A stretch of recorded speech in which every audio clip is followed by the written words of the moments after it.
அதனால் 2வது ஆள் நமக்கு தேவை. ஒரு சர்வெண்ட்டு நமக்கு என்ன எப்பவுமே வேணும். அவன் சொல்லுவான் சாக்ஸ் போடுன்னுவான், பெல்ட்டு போட்டியான்னு கேட்பான். புரியுதா என்ன சொல்றேன்? பையெல்லாம் கரெக்டாக எடுத்துட்டியான்னு கேட்பான். பூட்டு குத்தால மதிவதனி சரியாக வச்சுக்கிறியா? வாரணும் முடிய என்ன பண்ணேன்? வேலைக்காரன் எனக்கு சொல்லினுக்கிறான், நான் என்ன பண்ணுகிறேன்? அப்புறம் அதனால் 2வது ஆள் இருக்கணும். பட் எப்படி இருக்கணும்னா, அவன் எப்படி இருக்கணும்? சரி கம்முன்னு இருப்பானே, கம்முன்னு இருக்கணும். புரியுதா நான் சொல்கிறேன்ட்டு? கம்முன்னு இருந்து கூட காமிச்சேன். பட் இது எப்படி வெளியே தெரியும்? வேலைக்காரன் கம்முனுக்கிறான்ட்டு. வேலைக்காரன் ஆகிட்டான்றது தான் ஞானம் அஞ்சிட்டிங்கன்னு அர்த்தம்.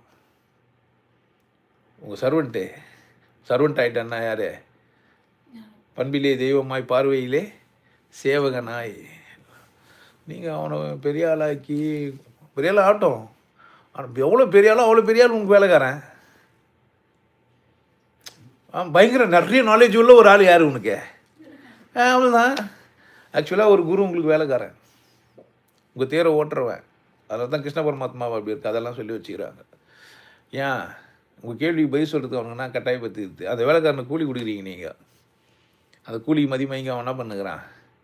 வேலை செஞ்சுன்னுக்கிறான். அதனால் நீங்கள் என்னென்ன பண்ணுங்கள் ஒரு நல்ல வேலைக்காரனா. ஏன்னா என்கிட்ட இருக்கிற வேலைக்காரன் தான் உங்களுக்கும் வேலை செய்ய போகிறான். ஸோ இந்த மனம் தெளிவடையுது அப்படின்னா என்ன தெளிவாகிடுச்சின்னு கேட்டால், அது சொல்லும் நான் செய்ய மாட்டேன், நான் சொல்லும் அது செய்யும்.